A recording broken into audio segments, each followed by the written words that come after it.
Certos aspectos da vida, eles têm um caráter transformativo, como por exemplo, quando você abraça a arte do atraso, né? Evidentemente, não é algo que eu gostaria de estar abraçando nesse momento, eu gostaria de ter postado esse vídeo no domingo, pós-rodada, ou ontem, na segunda-feira. A questão é que eu me enrolei e por isso eu tô vindo aqui tentando trazer alguma poesia para a minha falta de responsabilidade para com o seu tempo e talvez, né, se você for dedicado ao canal de maneira muito generosa, a sua expectativa. Mas enfim, eu tô de volta, atrasado, mas não tanto quanto os irmãos Gallagher, né? Assim, depois de 15 anos que eles estão de volta e eu tô aqui celebrando de maneira absolutamente frenética esse retorno, porque é um sonho.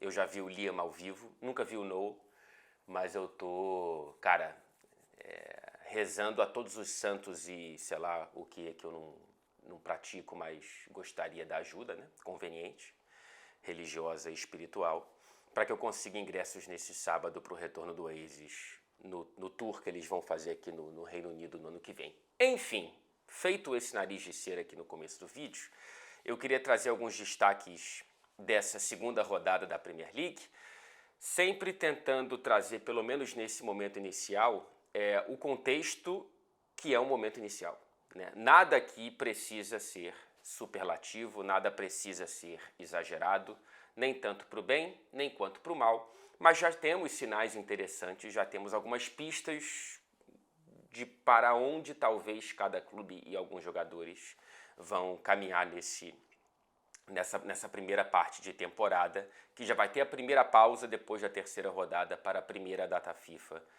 de 3 dessa primeira metade de temporada europeia, né? Uma data FIFA em setembro, outra em outubro e outra em novembro. Pois bem, eu quero começar pelo que para mim é o resultado mais expressivo dessa rodada, que é a vitória do Arsenal fora de casa contra o Aston Villa, 2-0, porque é o resultado mais expressivo. Primeiro que é o adversário mais difícil que qualquer clube do Big Six enfrentou nessa rodada, segundo que é fora de casa, e terceiro que é um adversário que foi a maior pedra no sapato do Arsenal na última Premier League, não foi o Manchester City, em confronto direto. O Aston Villa foi o único time da última Premier League a vencer as duas partidas contra o Arsenal, primeiro em Londres e depois em Birmingham. Palco da partida de ontem foi no Villa Park, vitória muito grande desse Arsenal, com gols de Trossard e depois de Thomas Partey, no que eu considero uma falha, não clamorosa, mas uma falha do Emi Martinez, que vinha bem na partida, mas falha nesse segundo gol do Arsenal. Destaque para o Saka, que participou dos 2 gols, né? O Saka que já começa essa temporada, como terminou a última, sendo o protagonista desse time de Mikel Arteta. O lado direito também segue se apresentando como uma das marcas registradas desse Arsenal do Arteta, ali com essa triangulação muitas vezes bem feita de Odegaard, com a ultrapassagem do Ben White, com o Saka sendo muitas vezes a ponta final dessas jogadas e muito eficiente. Enfim, vitória muito importante, cara, desse Arsenal. Acho que psicologicamente, não só para os 3 pontos, você conseguir, porque certamente o Arsenal, na preparação para esse jogo, identificou que o Aston Villa foi um problema, né? E você conseguir já começar a temporada superando o que te trouxe problemas na campanha passada é algo importante para esse Arsenal, que precisa muito controlar isso aqui, né? Porque não é fácil você se preparar para mais uma vez tentar bater esse Manchester City, algo que você não conseguiu nas 2 temporadas anteriores. Então ter alguma sensação de evolução no princípio da Premier League me parece importante.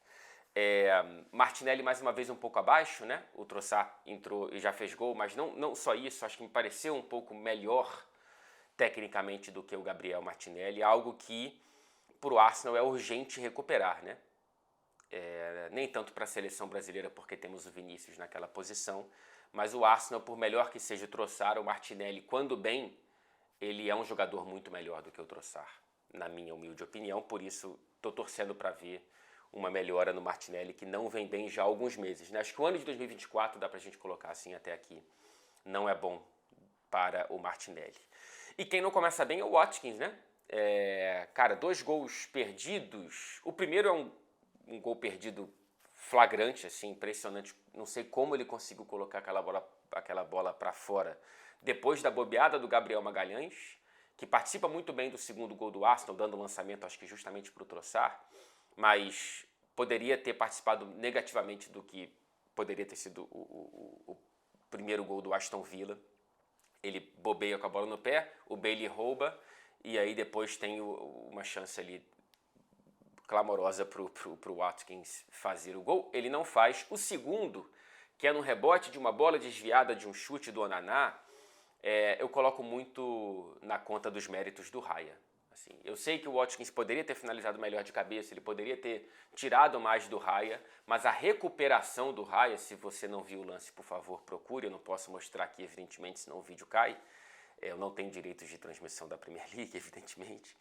Então, é muito bonita a defesa do Raya, mas eu entendo quem também enxergue gol perdido do Watkins. Mas enfim, vitória importante para esse Arsenal.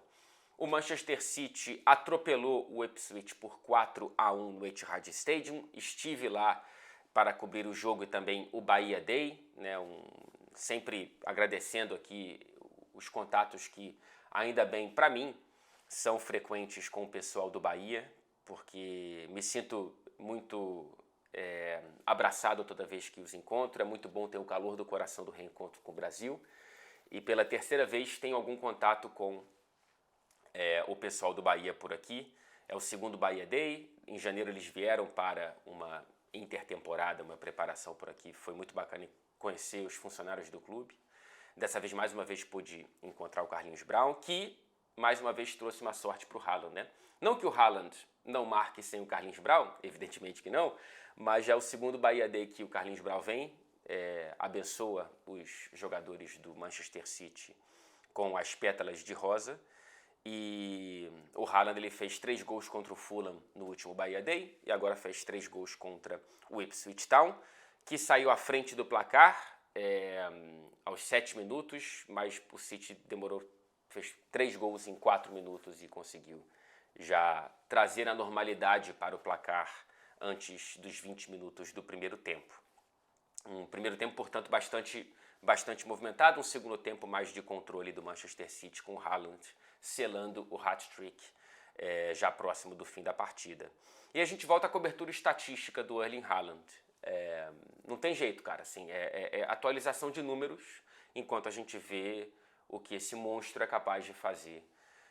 É impressionante. Agora já são 4 gols em 2 rodadas na Premier League, são 67 gols marcados em 68 jogos na competição.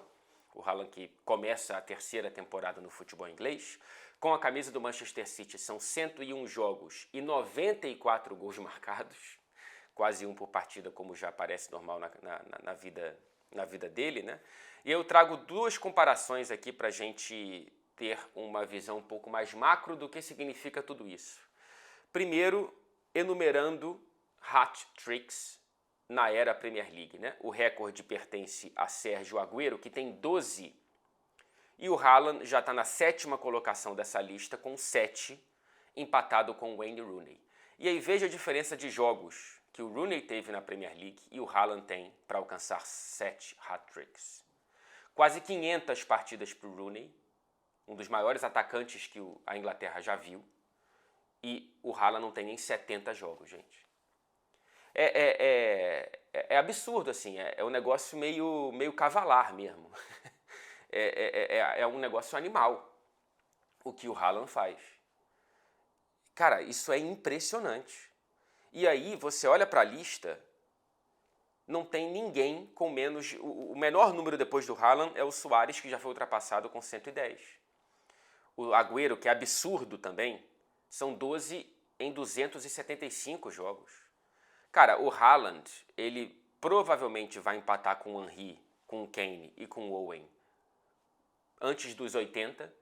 Eu não duvidaria que antes dos 75 jogos. E aí, cara, eu não sei, ele pode alcançar o Agüero ainda nessa temporada. Você duvida? Eu não duvido. São 7 em 2 temporadas e uns quebrados dessa temporada atual. Então, ele está colocando os números de gols dentro da Premier League no bolso, e ele está quase que reformando a ideia do que é recorde nesse quesito. E aí você traz uma comparação que quem trouxe, na verdade, foi o Guardiola depois do jogo.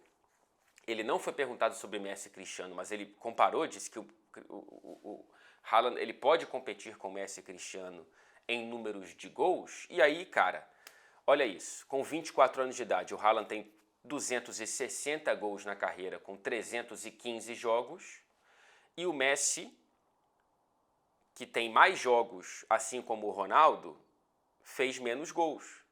A gente sabe que o Cristiano começa a carreira muito mais como um ponta do que como um fazedor de gols, e depois, principalmente da ida para o Real Madrid, ele vira outra parada.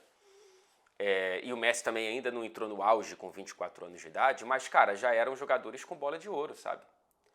O Haaland não tem, e no quesito de gols, ele amassa o que Messi e Cristiano fizeram até 24. É claro que isso não é uma projeção, isso é um olhar para trás e para o momento, né? A projeção, na minha humilde opinião, é de que vai ser difícil o Haaland competir com esses caras, porque ele precisa muito da saúde física. Não à toa Messi e Cristiano já tinham jogado mais jogos do que o Haaland com 24 anos de idade. Messi e Cristiano conseguiram desde cedo uma saúde física muito grande e uma longevidade por consequência disso também. Não sei se o Haaland vai conseguir. Tomara que consiga, mas é assustador. O que vai acontecer daqui para frente eu não sei. O que a gente viu até aqui é algo absolutamente assustador. E vai ser um barato acompanhar o que vai acontecer. Antes de passar para o próximo jogo, queria também destacar aqui mais uma boa atuação como titular do Savinho pelo Manchester City, né? Foi titular contra o Chelsea jogando por um lado, pela esquerda, foi titular contra o Ipswich Town jogando pela direita, participou dos 2 gols, sofreu pênalti para o primeiro e no segundo roubou a bola do goleiro Muric para o gol marcado do De Bruyne. O De Bruyne também participando de mais de um gol, né? Ele faz esse primeiro, depois dá uma linda assistência para o Haaland no segundo, enfim. O Savinho já encaixa bem nesse ecossistema do Manchester City. É claro que tem muito a evoluir, o segundo tempo dele foi muito mais quieto do que o primeiro, mas, cara, para quem acabou de chegar do Girona, de La Liga, para um novo ecossistema, por mais que com alguma similaridade dentro do grupo City, e não está sentindo a pressão, são primeiros sinais muito positivos do Savinho com a camisa do City. Tottenham 4, Everton 0. Que maravilha é ver uma partida em que o Tottenham consegue criar chances e convertê-las, né? Veja só, quase que uma novidade que a gente tem esse placar. Uma goleada que dá bons sinais iniciais, como, né, é sempre bom lembrar aqui e frisar, sobre o Tottenham, e terríveis sobre o Everton, cara. A fragilidade do Everton. Teve um momento em que um comentarista da BBC, que eu não vou me lembrar o nome, infelizmente, ele falou, cara, o Tottenham possivelmente teve sessões de treinamento mais difíceis durante essa semana do que essa partida. E com toda a cara de resolvida, mesmo antes da construção da goleada no placar, né? Tivemos um golaço do Bissouma para abrir o placar, ele voltando depois da punição por ser flagrado ali utilizando uma substância ilegal, o gás do riso, nas férias. Ele volta marcando o primeiro gol dele em 56 jogos com a camisa do Tottenham. O segundo gol foi entregue pelo Pickford em uma pressão muito bem feita do Son, né? Se eu elogiei o Savinho contra o Muric, tem que elogiar o Son contra o Pickford, mas isso não tira a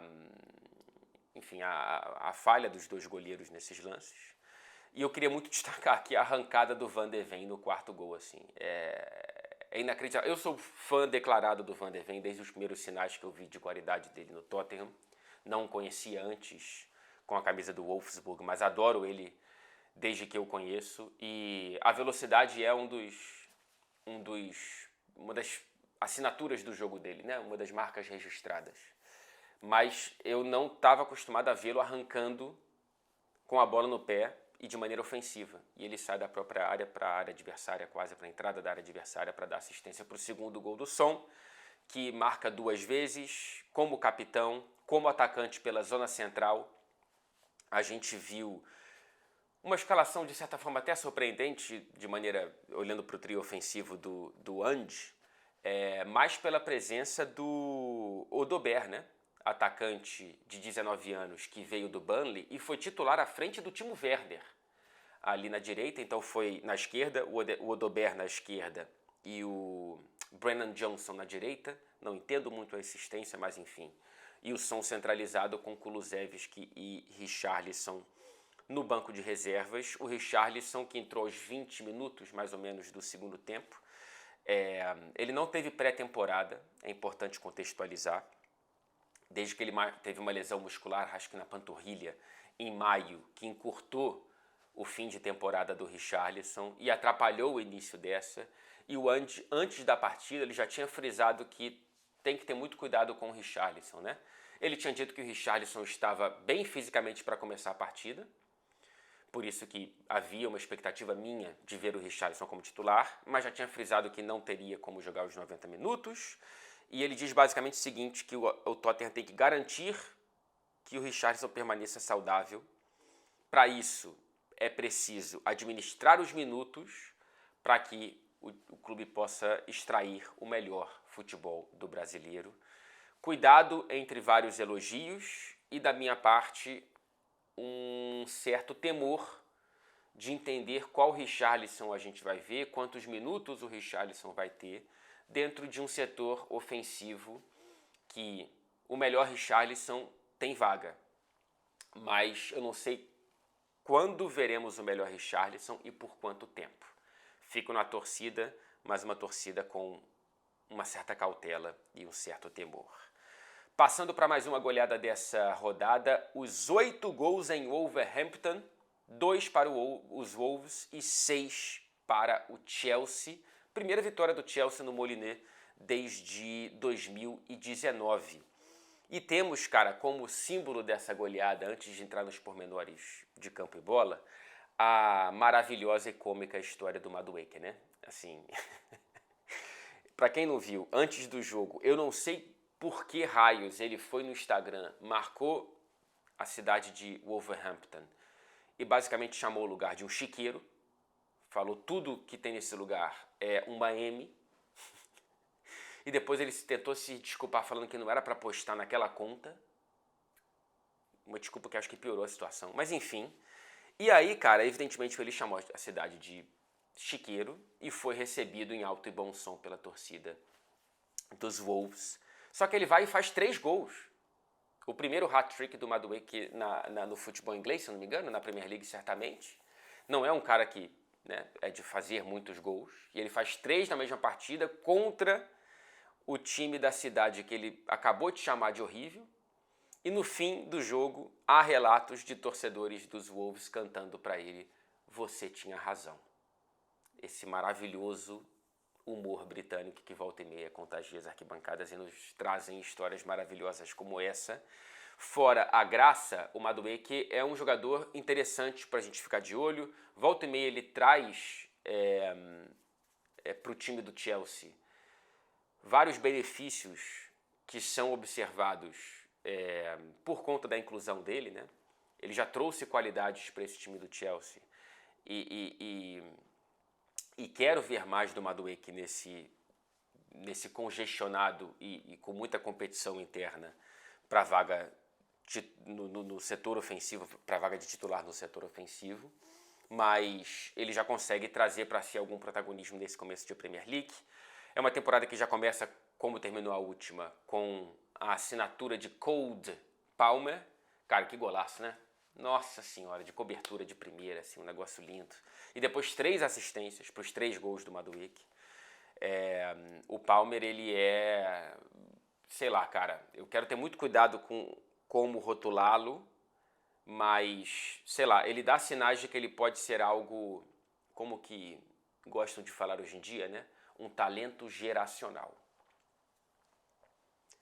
E eu quero muito vê-lo cada vez mais como 10 e menos como ponta. Destaque também para o 6º gol marcado pelo Chelsea, que foi um golaço coletivo, né, cara? Você pega a jogada desde o início, é claro que já estava no fim da partida, o Wolverhampton já estava completamente aberto e sem muita resistência, tomando de 5-2 na cabeça, mas é um golaço bonito de você ver e já tentar associar isso um pouco com o novo treinador, o Maresca, e que termina com a conexão portuguesa, que já tem gente chamando de Netflix, né? Pedro Neto e João Félix. Pode ser uma briga boa ali com o Jackson pela posição como titular, o João Félix, no centro do ataque, ou ali atrás, mais como 10. E na ponta esquerda, o natural é que a gente veja menos do que a gente viu ontem, né? Que é o Mudryk à frente do Pedro Neto no time titular. Se o Pedro Neto se mantiver saudável, e é um grande se, é um grande condicional, porque isso não é o normal das últimas temporadas do Pedro Neto, que eu adoro, acho ele um jogadoraço, mas é muito frágil fisicamente. O normal, ele bem, é ele estar como titular à frente do Mudryk, que mais uma vez sai sem chamar muito a atenção por motivos positivos. O sistema defensivo do Wolverhampton contrasta muito com o setor ofensivo, mais uma vez, né, cara? A zaga com o Mosquera e o Totti, sei lá, viu? Precisa contratar um zagueiro. Eu vi uma galera falando de Wolverhampton querendo o André. Eu não vejo isso como prioridade, o André do Fluminense. Precisa de um zagueiro, cara, para chegar como titular. Enfim, um destaque positivo é a jogadaça do Ait Nuri para o primeiro gol do Wolverhampton, para o gol do Matheus Cunha. Jogada linda. Busque, por favor, se você não viu. Mirando para esses dias finais, né, de fechamento de abertura, né, em direção ao fechamento da janela de transferências, fecha no fim da sexta-feira aqui na Inglaterra, o Chelsea tem uma semana muito movimentada para vender ou emprestar jogadores, né? Tem muito jogador para sair. É uma semana muito movimentada para o Chelsea resolver. Acredito que a maioria dos empréstimos será para dentro do futebol inglês, isso por conta de uma regra da FIFA criada em 2022 para limitar empréstimos internacionais por temporada. Cada clube pode emprestar 6 jogadores. O Chelsea já tem 3 emprestados. O Andrei Santos e o Caleb Wiley para o Strasbourg, ou Wiley, eu não sei como se pronuncia, e o Aaron Anselmino, jogador do Boca, continua do Boca, mesmo comprado pelo Chelsea. Então são 3 vagas restantes para muitos jogadores, por exemplo, 2 brasileiros que ainda não têm a situação resolvida, como o Ângelo e David Washington. Para onde vão Kepa e Lukaku? Kepa estavam falando de Bournemouth. E o Sterling, vai ser vendido, vai ser emprestado? Estão falando de Manchester United? Não sei. Muita gente vai acabar na Premier League e na Championship por conta dessa limitação de empréstimos internacionais, a não ser que o Chelsea consiga vender, né? O Chilwell, enfim, tem muito jogador graúdo e com salário alto, com a situação ainda indefinida. Vamos passar para Liverpool 2, Brentford 0, segunda vitória do Liverpool em 2 jogos, segunda por 2-0, segunda, portanto, marcando 2 e sofrendo nenhum. Analisando o XG, o Liverpool é o que sofreu menos e o que tem o maior nessas 2 primeiras rodadas de Premier League. Sinais iniciais muito positivos, portanto, por mais que coloque-se no contexto de você enfrentar o Ipswich Town e o Brentford. Gols marcados por Luís Dias e Salah. Nesse começo de Arne Slot, o primeiro jogo dele em Anfield, aliás, e é curioso ver na cobertura por aqui mesmo e até na participação de fóruns de torcedores, como tudo ainda está sob olhares microscópicos. Tudo que o Slot faz, tudo que o Liverpool faz, caramba, ele não dá soquinho no ar em direção à arquibancada Kop depois do jogo, como fazia o Klopp, né? O primeiro gol no contra-ataque de escanteio, ele foi mais Klopp ou ele foi mais Slot? Pô, será que o Slot vai usar boné no inverno? Assim, tudo fica muito exagerado, tudo muito à flor da pele, é natural, mas eu estou torcendo para que isso passe logo. Para que o Slot ele tenha como caminhar com os próprios pés, menos debaixo dessa sombra. E eu entendo que essa sombra existe, e eu entendo que é um momento que vai demorar ainda de transição. Então o que a gente vê de positivo aqui também tem muito do Klopp, de como o Klopp deixou um elenco bom, um time muito bem azeitado. Então, o que tem de bom também faz parte da gestão anterior. mas que a gente já comece a perceber, sem muito exagero, o que tem ou não tem nesse Liverpool do Slot. Que tenhamos calma. Mas já tem um novo rótulo, que é o caos controlado.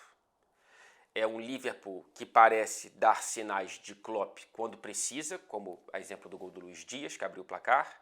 E também é um Liverpool que consegue e que tem como instrução do treinador, melhor dizendo, acalmar o jogo e não precisar muito se expor tanto para atacar.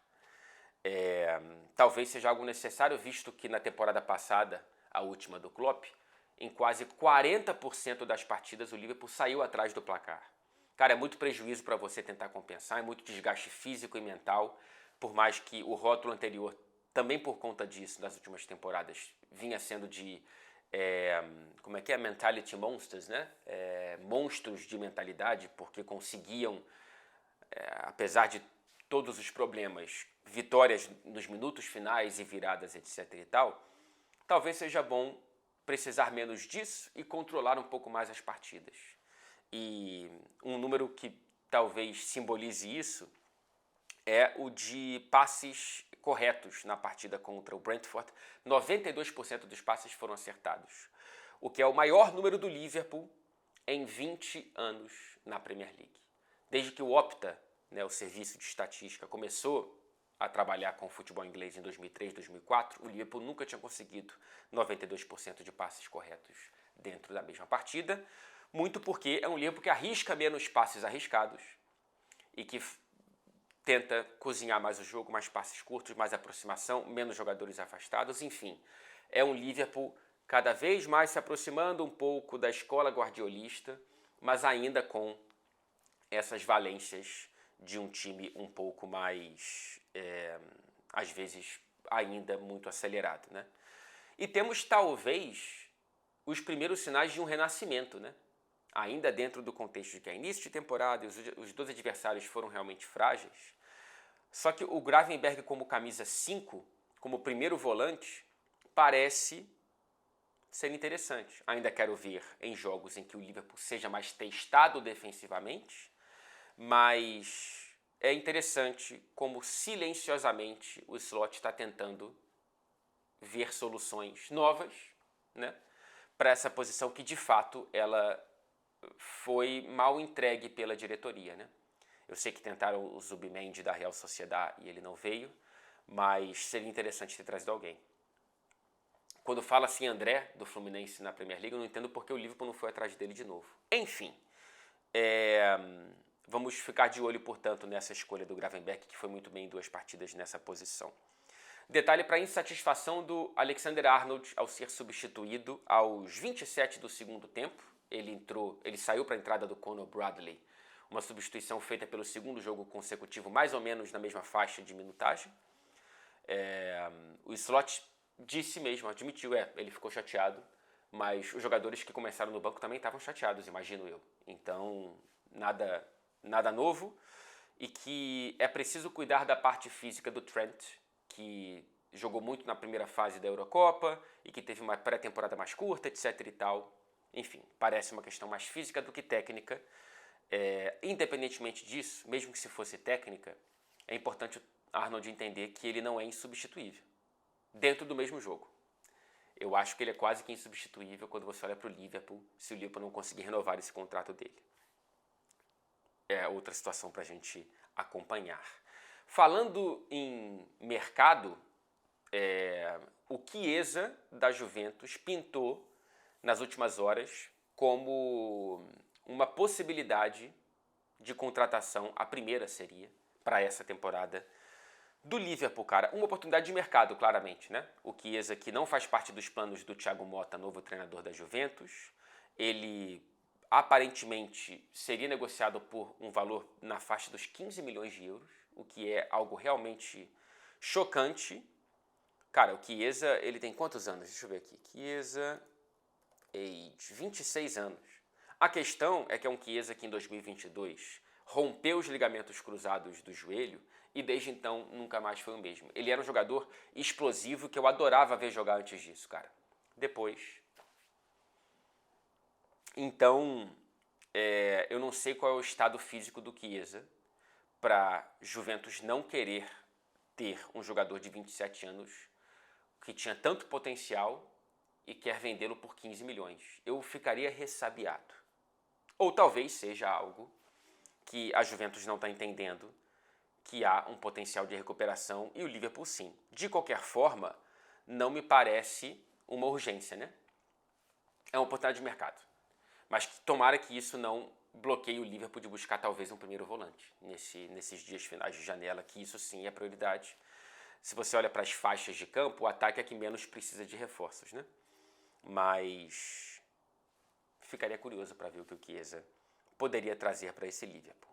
Fechando aqui com Brighton 2, Manchester United 1, esse vídeo da segunda rodada da Premier League, um jogo que já ganha contornos de freguesia na história recente. Dos últimos 6 confrontos, Brighton venceu 5 diante do Manchester United. Um show de João Pedro. É um jogador que eu entendo sim o pessoal cobrar na convocação do Dorival Júnior, tá? Eu não sei se ele estava na pré-lista, espero que sim, mas é um atacante que, quando bem fisicamente, ele traz versatilidade e eficiência. Cara, o João Pedro, ele joga tanto como 9 quanto como 10 nesse time do Brighton. Já era assim com o De Zerbi e agora começa com o novo treinador, o Husserl. E ele jogou atrás do Welbeck, que foi o centroavante, e foi muito bem, participa dos 2 gols. O segundo ele marca no último minuto de jogo uma cabeçada livre, sem marcação, que daqui a pouco eu vou trazer o detalhe aqui. Depois de uma assistência muito bonita do Adingra, que é um jogador também para a gente acompanhar com carinho, mas tivemos, portanto, um brasileiro brilhando nessa rodada, o João Pedro, que foi eleito o melhor da partida depois do jogo. E eu queria agora trazer, então, esses detalhes do show de horrores defensivo do Manchester United nos 2 gols, cara. O primeiro gol, impressionante como é que se diz, cara? A superioridade numérica de jogadores do Brighton sem marcação dentro da área. E no segundo, cara, último lance do jogo, e você ter 3 jogadores livres lá na ponta direita, na ponta esquerda do setor defensivo do Manchester United. Impressionante, cara. Eu sei que ainda é uma linha de 4 defensiva que ou não é a ideal, porque tem reforços que não estão jogando como titular ainda, exemplo do De Ligt, ou quando é a ideal, não é a que está entrosada, porque tem jogadores que acabaram de chegar, mas é uma desatenção que já parece crônica, cara. Que já parece crônica. É um sistema defensivo muito frágil e que recebe muitos gols nos minutos finais. Cara, esse número é assustador que trouxe a Sky Sports aqui. Gols sofridos pelo Manchester United no último minuto da era Premier League. Era a Premier League, tá? De 92 para cá. Com Ten Hag, 6 gols recebidos nos minutos finais. E sem Ten Hag, portanto, em 30 anos, foram 2. Então, em 2 anos, receberam o triplo do que em 30 anos. Existe algo crônico aí. Não dá para dizer que é coincidência. De acordo? Estamos começando mais uma temporada com o Erik Ten Hag e ele criticou bastante a desatenção do time nos 2 gols sofridos pelo Brighton. Eu imagino que esses prints aí, esses lances serão repetidos à exaustão nessa semana de treinamentos. O Manchester United, que empata a partida e depois podia ter virado com um gol do Garnacho e teve um azar danado Achei desnecessário o deslize do Zirkzee. Eu acho que ele não precisava ter deslizado, mas uma vez que ele deslizou para tentar finalizar a bola que depois parou no Garnacho, ele não tinha como recolher o corpo para evitar que o toque dele, logo antes da linha do gol, ele fosse executado e acabou anulando o gol por impedimento do Zirkzee. Depois, se tivesse validado esse gol, se não tivesse esse azar, o United poderia ter tido um fim de partida muito diferente, mas eu não entendi por que o Ten Hag substituiu o Bruno Fernandes para a entrada do McTominay. Aliás, o último lance de McTominay com a camisa do Manchester United, ele foi negociado com o Napoli por 25 milhões. Parece que o Sancho está a caminho da Juventus, nada oficial até a conclusão da gravação desse vídeo, o que mostra que ele voltou, estamos em paz, Ten Hag e Sancho, era um discursinho até a página 2, né? E tem a chegada do Ugarte, que até onde eu vi estava próxima de ser oficializada, por 50 milhões mais 10 de euros. O PSG queria 60 agora e o United conseguiu negociar para 50 mais 10. Um jogador de 23 anos e de seleção uruguaia, portanto, acho uma boa contratação. Não deu certo no PSG do Luiz Henrique, não entendo muito porquê. Talvez por ser um volante muito mais destrutor do que construtor. Mas para o jogo do Ten Hag acho que pode funcionar. Não sei até que ponto ele será uma concorrência direta para o Casemiro ou uma combinação dos dois para de repente soltar um pouco mais o Maino, né? Aliviar um pouco o Maino, que ainda tem muito a aprender de movimentação e de jogo sem bola, apesar de que com a bola ele chama muito a atenção. Talvez dar um pouco mais de segurança a depender do adversário para o Maino ficar um pouco mais solto. Num 4-4-2, quando o Højlund voltar ao lado do Zirkzee. Enfim, o Manchester United começa a temporada dando sinais de fragilidade defensiva, como terminou a última. Quase nada novo no front, apesar das boas contratações. E a do Ugarte acho que vai ajudar bastante nesse sistema defensivo e nessa fragilidade. É isso, minha gente. Seguimos aqui. Teremos o vídeo, tomara que sem atraso, ao fim da terceira rodada. E antes eu vou tentar trazer alguma coisinha aqui. Eu tenho ainda que fazer um vídeo sobre a minha viagem a passeio, de férias para o Japão, que eu acho que seria bacana trazer aqui alguns relatos, com direito a terremoto, mas nada grave. E também queria falar um pouco de Fluminense, do Fluminense de Mano Menezes e de principalmente Paulo Henrique Ganso e Thiago Silva e John Arias. Como é bom sorrir novamente, né? Um beijo e até o próximo vídeo.